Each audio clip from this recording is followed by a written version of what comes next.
Hello, this is Mrs. Ward, and I'm going to go over the notes from section 7.8, applications of matrices and determinants. So if you remember in the previous section, we learned what determinants were, and we learned how to find the determinant of a 2 by 2 and a 3 by 3 by hand. So what we're going to do today is we're going to use those determinants to find the areas of triangles, to decide whether or not points are collinear. In other words, they lie on the same line. We're going to use what's called Cramer's rule to solve systems of linear equations, and then we're going to use matrices to encode and decode messages. Now, the last goal, the using matrices to encode and decode messages, will be on a separate video, but because that's part of the project. So when I talk about finding the area of the triangle, I am going to. The triangle has 3 vertices. So we're going to have 3 vertices, and so I'm going to have 3 ordered pairs that make up that triangle. I'm going to put those ordered pairs into a matrix, and that's only going to give me 2 columns. So to make it a square matrix, because remember you cannot find a determinant unless it's a square matrix, I'm going to add the 3rd column, which is just going to be ones.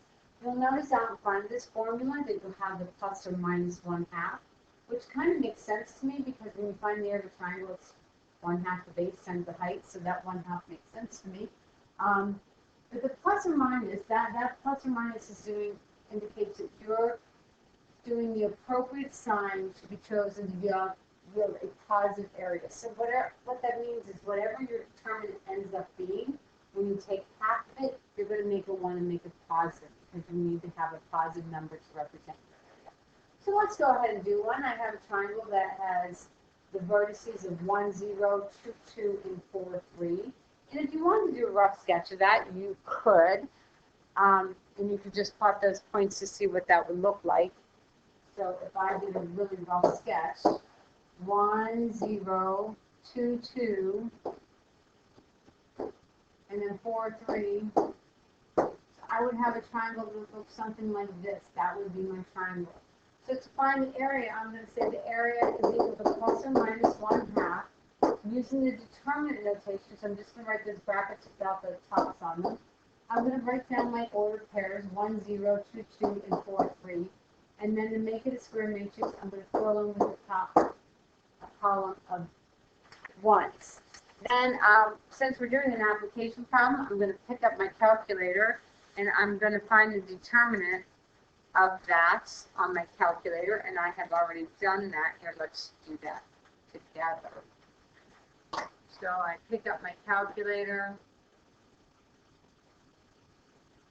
So I'm going to press menu, vectors, determinants, and I am going to put in a 3 by 3.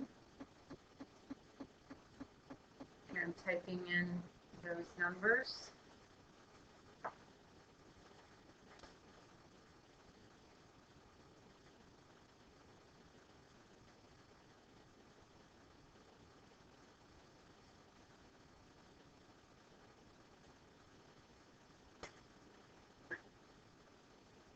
Oops, I put that in wrong. This is 1, and this is 0. So I get -3. And notice I did not put the 1/2 in here, I just determined. So I found the determinant of my calculator to be -3.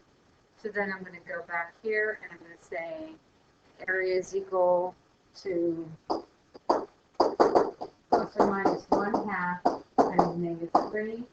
So when I multiply 1/2 times 3, I'm going to get 3/2, and I'm just going to make it positive. So in this case, I'm technically multiplying by a -1/2. So the negative times the negative is positive. Okay, let's do another one. Find the area of the triangle who has these sides. So I'm going to say plus or minus 1/2. And then making my matrices, my order pairs are 0, 0, 4, 1, 2, 5. Fill in with the column of zeros. I'm putting this into my calculator. I'm going to put that into my calculator. I got a determinant of 18. And that was a positive 18. So then my area is going to be 9. Again, technically I multiplied by 1/2. I really don't care whether I multiply by 1/2 or -1/2. I just care that my final answer is positive. Okay, now we're going to talk about collinear, which is the same idea is a triangle. If I form a triangle, even no matter how slight, I have to have one point that does not lie on the line. If I had 3 points that were all on the same line, then I would have no area, and that would make them collinear. So that what we're saying is we're going to find the area, we're going to find the determinant, which is how we find the area. And if it's equal to 0, then we're going to say those points are collinear. So in this one, it says determine whether the points are collinear. So I'm going to do 0, 1, 2, 2, 4, 3, just like I did before. Put it in the column of ones.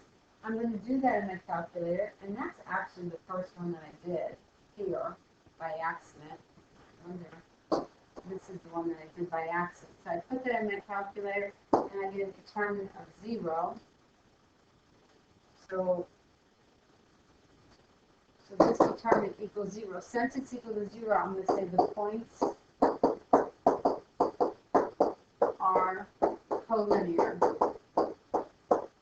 Let's try another one. So now I have the points of 3, -1, 0, -3, 9, 3. I want to see if they're collinear, so I'm going to find the determinant and see what that's equal to. I put that in my calculator, and I got a determinant of 0, which means those points are collinear. If I get any other number besides 0, then the points are not collinear. Doesn't matter how small, how big that number is. So that's 2 applications for determinants and matrices. One is finding the area of the triangle. The other one is determining whether points are collinear. The next one is something called Kramer's rule. And Kramer's rule is another way of solving a linear system using determinants and matrices. And the way I like to think of Kramer's rule is I like to find the determinants of the coefficients. So I'm going to do 4, -2, 3, -5, and I'm going to find the determinant of those. So if I do this by hand, because this is 2 by 2 and it's supposed to do it by hand, I'm going to have -20 minus a -6, and that's going to end up being a -14. So now what I'm going to do is I'm going to find the x. I'm going to go to that coefficient matrix. See, remember how this is technically my x column and this is my y column? And since I'm looking for my x, in place of that x column, I'm going to write the answers of 10 and 11. I'm going to put that in the x column. So I'll highlight that there. And I'm going to have 10, 11. And then the other numbers for the y's are going to stay the same.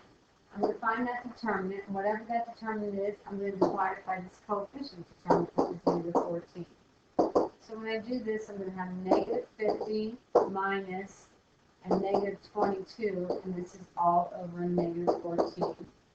So this ends up being plus positive. So that ends up being -28 over -14, and that answer is 2. Now to find the y, I'm basically going to do the same thing. I'm still going to divide it by -14, but now I'm going to go back to this original matrix, my coefficient matrix, and I'm going to put the answers in for the y. So I'm going to highlight that, and I'm going to put -2 and 5. Oh no, I'm not going to do that. My bad, I just said what I was going to do, and then I didn't do it. I am going to leave the 4 and 3 alone. And then in place of the y, I'm going to write the y answers, which were 10 and 11. I'm going to have 44 minus 30 over -14. So we have 14 over -14, and I'm going to put it down. So the solution to this equation is -1, +2. All right, let's do another one. So the first thing I'm going to do is I'm going to find the determinant of my coefficients. So I'm going to do 3, 4, 5, 3. Those are my coefficients. Remember, this is my x column, this is my y column. When I do that, I'm going to have 9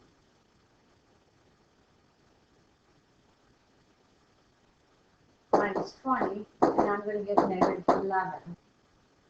So that is my coefficient determinant. To find the x, I'm going to go back up to this matrix, and in place of the X column, I'm going to write the answers. So 1 and 9 will go here, and then the 4 and 3 from the Y column stay the same. Whatever I get, I divide by negative 11. I'm not going to put that all in once. If I'm doing this on my calculator, I'm not going to put that divided by 11, negative 11 in the calculator. I'm just going to do it at the end. So when I do this, I get 3 minus 36 over negative 11. So that's negative 33 over negative 11, which is positive 3. To find the Y, I'm going to go back to my coefficient matrix. The 3 and the 5 will stay the same. In place of the Y, I'm going to put the answers, which are 1 and 9, and we divide that by negative 11. So we have 27 minus 5 over negative 11. 22 over negative 11, and then negative 2. So my solution is 3, 2. Okay, let's try one that's a little bit harder. So I'm going to try one that's a 3 by 3. I'm going to follow the same pattern that I just did, and I'm going to find the determinant of the coefficients. So I'm going to write that as a matrix, negative 1, 2, negative 3, x. There is no y, so I'm filling in with the 0, 1 for the z. And 3, negative 4, 4. These are my coefficients. And just to be clear, this is my x column, my y column, and my z column. I'm going to go ahead to my calculator, and I am going to show you how I like to put this in my calculator to save myself some steps. So I'm going to find the determinant of this. So I am going to menu, vector, determinant, put it in a 3 by 3. And now I'm doing my coefficients of my x, my y, and my z.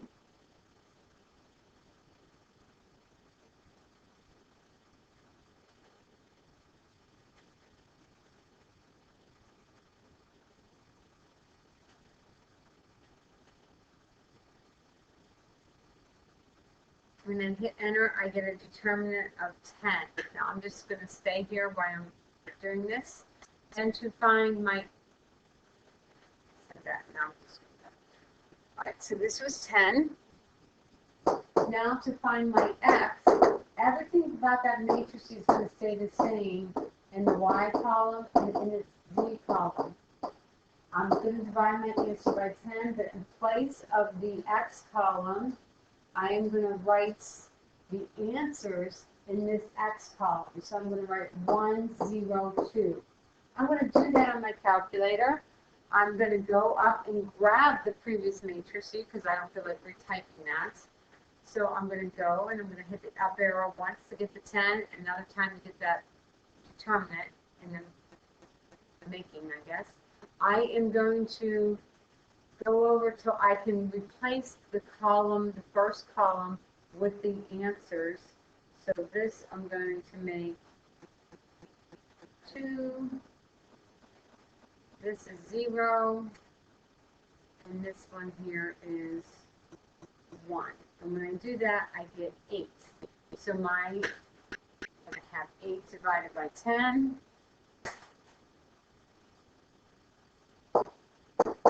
I can have 4/5, or you can write 0.8. Either answer is acceptable. Now to find the y, going back to my coefficient matrix, I'm going to copy the x column down exactly the way it was. I'm going to copy down the z column exactly the way it was. In place of the y column, I'm going to go back up here and put those answers in. So 1, 0, 2. And then whatever I get for that determinant, I'm going to divide it by 10. So when I go up and grab my matrices, I'm going to go up and grab the original matrix that I did. So what I mean by that is if I go up here, if I grab this one, I have to change 2 columns. I have to change the x column back to the original x's, and I have to put the answers into the y. I'm going to choose to go up and grab this one, which was my original coefficient matrix, and I'm just going to change the column for the y's and put those answers in. So I'm going to back up here. For some reason, it always puts me on the bottom. I don't know why, but it doesn't matter. So I'm going to hit up. That's going to be a 0, and that's for the was, and then now I'm going to put in a 1. So I put the answers of 1, 0, 2 in for my y. I hit enter, and I get negative 15. So I'm going to write that down. And this is the way you're going to do it. You're going to show me that you got negative 15 for that determinant. You're dividing by 10. And you can have negative 3/2 by putting in lowest term, or you can have negative 1.5. Either answer is acceptable. Then finally, I'm going to do the z. So for the z, I'm going back up to my coefficient matrices. So I'm leaving that negative 1, 2, and 3 alone. And the y column is going to stay the same as the coefficients. And now, in place of that z column, I'm writing my answers, which are that 1, 0, and 2. Divide this whole thing by 10. I went back to the original matrix, to the coefficient, and when I did that in my calculator, I got, what did I get? I think I got negative 16 over 10. So I can think of that as negative 8/5 or 1.6. There. Either answer is fine. So on the fraction side, I would have 4/5, negative 3/2, negative 8/5. And that would be my solution for my x, my y, and my z. Okay, use Cramer's rule to solve the system. So you're going to do the same thing. I am going to write down that I am finding the coefficient determinant first.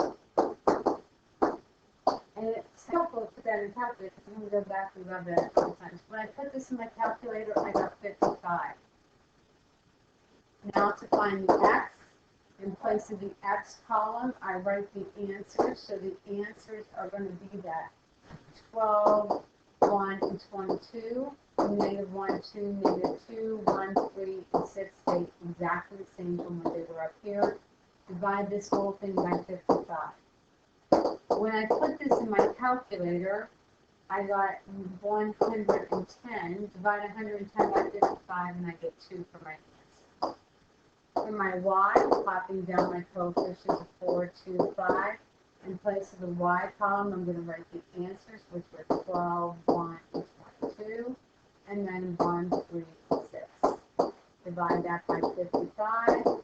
When I do this on my calculator, I get negative 165 over 55.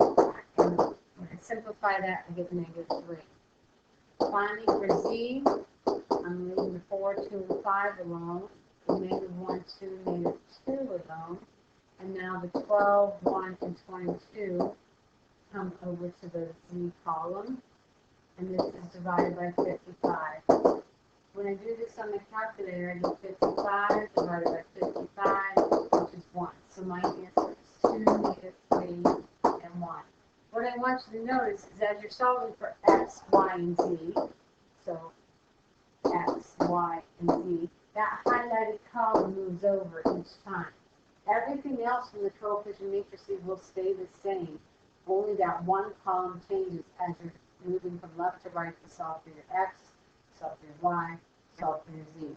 What I would like to see when I'm checking these, especially on a test or a quiz, is I want to see you finding the determinant of the coefficients. Then I want to see what you substitute this in for the x, the y, and the z, all divided by 55. And then I like to see the determinants here divided by the 55, and then finally your answers.